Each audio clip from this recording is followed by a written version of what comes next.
అందరికీ నమస్కారం అండి. ఈరోజు మనం పులిపాక కనకదుర్గ గారు రచించిన థ్యాంక్ యూ సుజా అనే ఓ చక్కటి కథను విందాం. ఇక కథలోకి వెళ్దాం. పిల్లల్ని నిద్రపుచ్చి గదిలోకొచ్చింది సుజాత. దీర్ఘాలోచనలో ఉన్నాడు ప్రకాష్. ఏంటి, ఇంకా అదే ఆలోచిస్తున్నారా? భర్త పక్కనే కూర్చుంటూ అడిగింది. ప్రస్తుతం సమస్య అదా అయినప్పుడు దాని గురించి కాక ఇంక దేని గురించి ఆలోచిస్తాను? అవును, పిల్లలు నిద్రపోయారా? వాళ్ళు నిద్రపోయారు గాని 10 దాటింది. మీరు కూడా పడుకోండి. ఎక్కువసేపు ఆలోచిస్తూ మేలుకొనుంటే ఆరోగ్యం పాడవుతుంది. దుప్పట్లు సరిచేస్తూ అంది సుజాత. పడుకున్నాక ప్రేమగా భార్యను దగ్గరకు తీసుకున్నాడు ప్రకాష్. సుజాత ప్రకాష్లది ముచ్చటైన దాంపత్యం. 2 పిల్లలు. అబ్బాయికి 8 ఏళ్లు, పాపకి 6 ఏళ్లు. ప్రకాష్ ఒక ప్రైవేట్ ఫర్మ్లో అకౌంటెంట్గా పనిచేస్తున్నాడు. 2 గదుల అద్దె ఇంట్లో గుట్టుగా కాపురం చేస్తున్నాడు. జీతం తక్కువైనా ఉన్నంతల సంతోషంగా ఉంటారు. అయితే ఈ మధ్యన ప్రకాష్ పనిచేస్తున్న కంపెనీ నష్టాల్లో కూరుకుపోయింది. జీతాలు సరిగ్గా ఇవ్వటం లేదు. అంతేకాదు, ఏ క్షణానైనా ఉద్యోగం పోయే ప్రమాదం పొంచి ఉందని గ్రహించాడు ప్రకాష్. అందుకే ముందుగానే వేరే ఉద్యోగం వెతుక్కోవాలనే ఆలోచనలో ఉన్నాడు. ఉదయాన్నే లేచి పేపర్లో వాంటెడ్ కాలంలో తనకు అర్హత ఉందనుకున్న చోటెల్లా పెన్లతో మార్క్ చేస్తున్నాడు ప్రకాష్. ఏమిటి, గంట నుంచి పేపర్ ముందేసుకుని కూర్చున్నారు? ఆఫీస్కి వెళ్లరా? కాఫీ గ్లాస్తో వచ్చిన సుజాత అడిగింది. హాఫ్ డే సీఎల్ పెట్టి మధ్యాహ్నం ఓ ఇంటర్వ్యూకి వెళదాం అనుకుంటున్నాను. ఎందుకండి, అప్పుడే ఉద్యోగం పోయినట్లు కష్టపడతారు? నిష్ఠూరంగా అంది సుజాత. కష్టపడకూడదనే సుజా ఇంతగా తాపత్రయపడుతోంది. తప్పదు. జీతాలే ఇవ్వలేకపోతున్న కంపెనీ మూత పడక తప్పదు. ముందుగానే మేల్కొని వేరే దారి చూసుకోకపోతే కష్టాలు పడక తప్పదు. వేదనగా అన్నాడు ప్రకాష్. కఠోరంగా ఉన్న సత్యాన్ని అంగీకరించక తప్పలేదు సుజాతకు. సరే, స్నానం కానివ్వండి, బయలుదేరుదురుగాని అక్కడ్నుంచి కదులుతూ అంది. సాయంత్రానికి మొహం వేలాడేసుకుని వచ్చాడు ప్రకాష్. ఏం జరిగింది, అలా ఉన్నారు? ప్రకాష్ మూడ్ని గమనించి మృదువుగా అడిగింది సుజాత. ఏముంది, వెళ్ళిన పని అవ్వలేదు, కుర్చీలో కూలబడుతూ అన్నాడు ప్రకాష్. అదే అంటే ఏం చెప్పను? ఉద్యోగానికి నా క్వాలిఫికేషన్ సరిపోదన్నారు. ఇంతలోనే ముగిసిపోయిందేమీ లేదు. ధైర్యంగా ఉండండి. కష్టపడేవాళ్లకు ఇది కాకపోతే మరొకటి, ధైర్యం చెప్తూ అంది. సుజాత వెళ్లిన వైపు అభిమానంగా చూశాడు ప్రకాష్. సుజాత గొప్పదనం అదే. కష్టాలకు అధైర్యపడే తత్వం కాదు తనది. ఆ సాయంత్రం ఎప్పట్లానే ప్రకాష్ పిల్లలకు చదువు చెప్తుంటే సుజాత ఇంటి పనిలో బిజీగా ఉంది. దేవుడా, ఉన్నంతలో తృప్తిగా బ్రతుకుతున్నాము. ఈ ఆనందాన్ని దూరం చేయకు అంటూ మౌనంగా ప్రార్థించింది సుజాత. మరో 10 రోజులు యాంత్రికంగా గడిచిపోయాయి. మరో 2-3 ఇంటర్వ్యూలకి వెళ్ళొచ్చాడు. ఏ ప్రయత్నమూ సఫలం కాలేదు. ఆ రోజు సుజాత మేనమామ చుట్టపు చూపుగా వచ్చాడు. ఆడపిల్లలే లేని ఆయనకు సుజాత అంటే ప్రాణం. సుజాత కుటుంబ పరిస్థితి తెలుసుకొని విచారం వ్యక్తం చేశాడు. ఏమ్మా సుజాత, నాకు ఉత్తరం ముక్క రాసి పడేయచ్చు కదా అంటూ మెత్తగా కోపగించుకున్నాడు. సంసారం గుట్టు అని మీ పెద్దలే కదా మావయ్య చెప్పింది, తల వంచుకొని చెప్పింది. సుజాత తత్వం చిన్నతనం నుంచి తెలుసు ఆయనకు. అందుకే తనకు తెలిసిన చార్టర్డ్ అకౌంటెంట్ రిఫరెన్స్ ఇచ్చి వెళ్ళాడు. అదే రోజు వెళ్లి ఆయన కలుసుకున్నాడు ప్రకాష్. ఏమైందండి, కాయా పండా? ప్రకాష్ రాగానే ఆత్రంగా అడిగింది సుజాత. రెండూ కాదు, నిరాశగా అన్నాడు ప్రకాష్. అదేమిటి? ఆశ్చర్యంగా అంది. జీతం చాలా తక్కువ, చేసినా చెయ్యకపోయినా ఒకటే.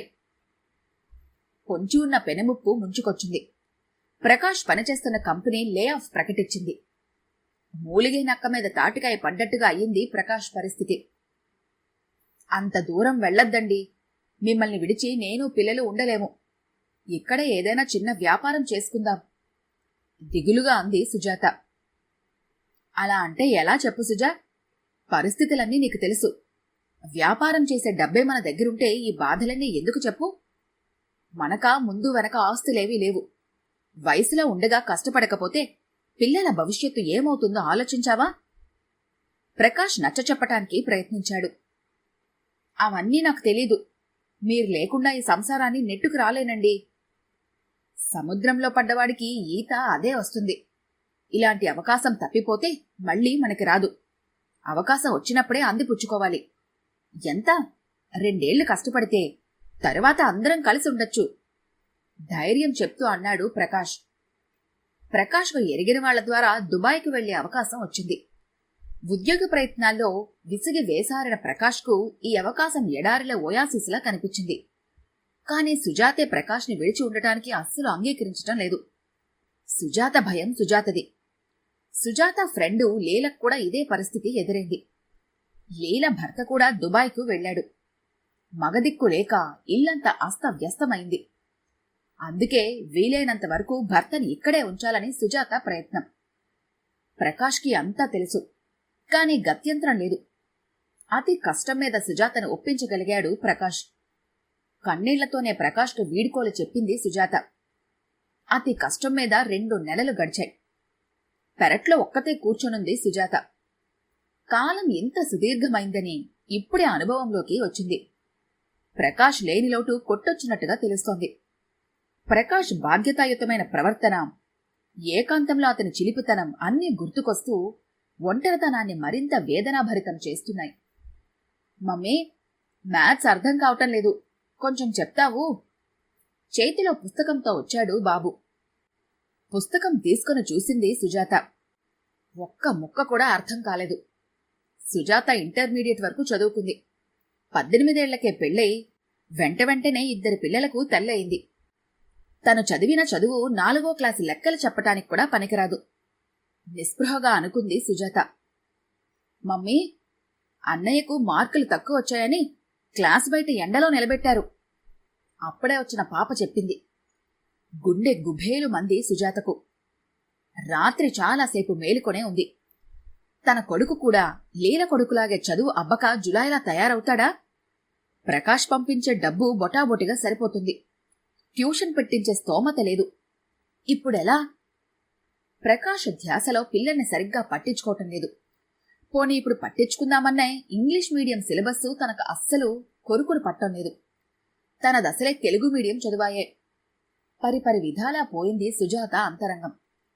ఓ నిర్ణయం తీసుకున్నాక మాగన్నుగా నిద్రపట్టింది సుజాతకు. మర్నాడు తెల్లవారుజామున 4 గంటలకే మేలుకొంది. కొడుకు బ్యాగ్లోంచి పుస్తకాలు తీసింది. పక్కనే డిక్షనరీ, హైస్కూల్ ఇంగ్లీష్ గ్రామర్ పుస్తకాలను కూడా పెట్టుకుంది. తదేక దీక్షతో చదవటం మొదలుపెట్టింది. దేనికైనా మీనింగ్ తెలియకపోతే డిక్షనరీ రిఫర్ చేసుకుంది. లెక్కల దగ్గరకు వచ్చేసరికి వచ్చింది చిక్కంతా. ఓ పట్టాన అర్థం కాలేదు. ఏం చెయ్యాలో అర్థం కాలేదు. యథాలాపంగా పేజీలు తిప్పసాగింది. ఉన్నట్టుండి ఓ చోట ఆగిపోయింది సుజాత దృష్టి. అక్కడ వర్కౌట్ చేసిన ఎగ్జాంపుల్ లెక్కలున్నాయి. మార్గం సుగమ్యమైంది సుజాతకు.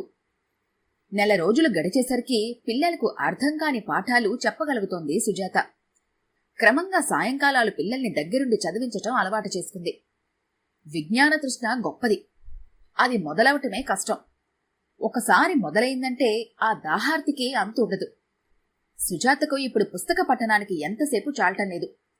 రూపాయికే వస్తోందని ఇంగ్లీష్ పేపరు తెప్పించుకుంటోంది. ప్రకాష్ ఆబ్సెన్స్తో అస్తవ్యస్తమైన పిల్లల చదువులు ఇప్పుడిప్పుడే కుదుట పడుతున్నాయి. ప్రైవేటుగా బిఏ రాయాలని నిర్ణయించుకుంది సుజాత. మధ్యాహ్నం పక్కింటి ప్రవీణ వచ్చింది. మొన్ననే డిగ్రీ పూర్తి చేసింది అమ్మాయి. సుజాతను అక్క అని పిలుస్తుంది. తనతో మాట్లాడటం వల్ల బోలెడు విషయాలు తెలిసాయి సుజాతకు. తను కూడా ప్రవీణ మార్గంలోనే వెళ్లాలి అనుకుంది.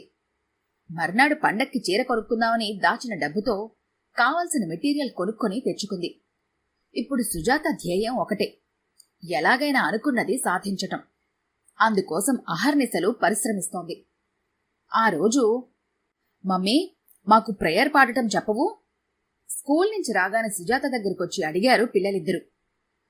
ఇప్పుడు అవసరం ఏమొచ్చింది? ఆశ్చర్యంగా అంది సుజాత. మమ్మీ, క్లాస్ ఫస్ట్ వచ్చిన వాళ్ళు ఫ్రైడే అసెంబ్లీలో ప్రేయర్ పాడాలి. ఈ ఫ్రైడే మేమే ప్రేయర్ చెప్పాలి. అల్లరిగా నవ్వుతూ అన్నారు గడుగ్గాయలు. వాళ్ల చేతుల్లో ఫస్ట్ ఇన్ క్లాస్ బ్యాడ్జీలను చూసి ఆనందంతో కళ్ళు చెమర్చాయి సుజాతకు. పిల్లల్ని దగ్గరకు తీసుకుని బుగ్గల మీద గట్టిగా ముద్దు పెట్టుకుంది. మమ్మీ మంచిది. పిల్లలు కూడా తల్లి బుగ్గల మీద ముద్దు పెట్టుకుని బయటకు పరిగెత్తారు ఆడుకోటానికి. నవ్వుకుంది Sujatha. Prakash, we're missing you, ఆర్తిగా అనుకుంది సుజాత.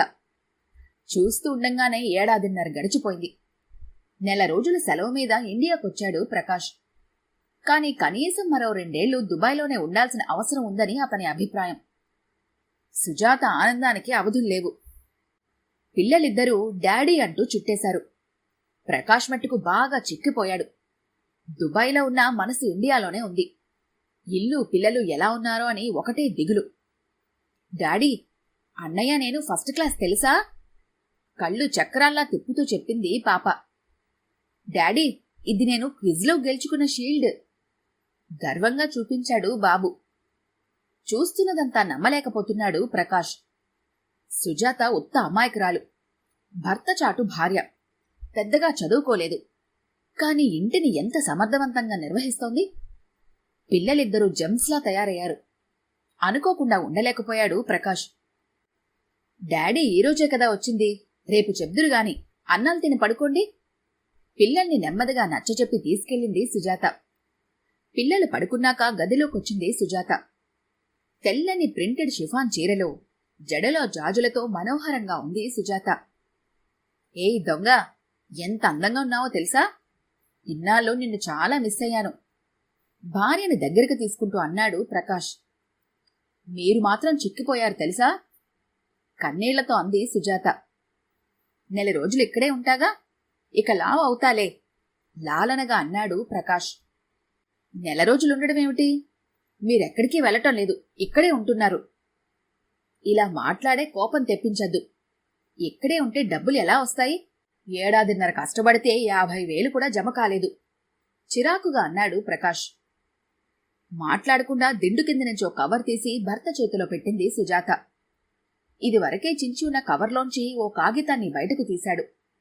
చదువుతున్న ప్రకాష్లో ఆనందాశ్చర్యాలు ముప్పిరిగొన్నాయి. ఇదంతా నిజమా? ఎలా సాధ్యపడింది? ఆశ్చర్యంగా అడిగాడు. మీరెళ్ళిన తర్వాత నాకు అన్ని సమస్యలే ఎదురయ్యాయి. పిల్లలకు చదువు కూడా చెప్పలేకపోయాను.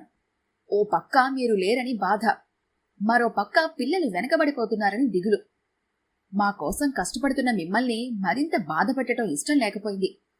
అందుకే పట్టుదలగా బాబు పుస్తకాలు తీసి చదవటం మొదలుపెట్టాను.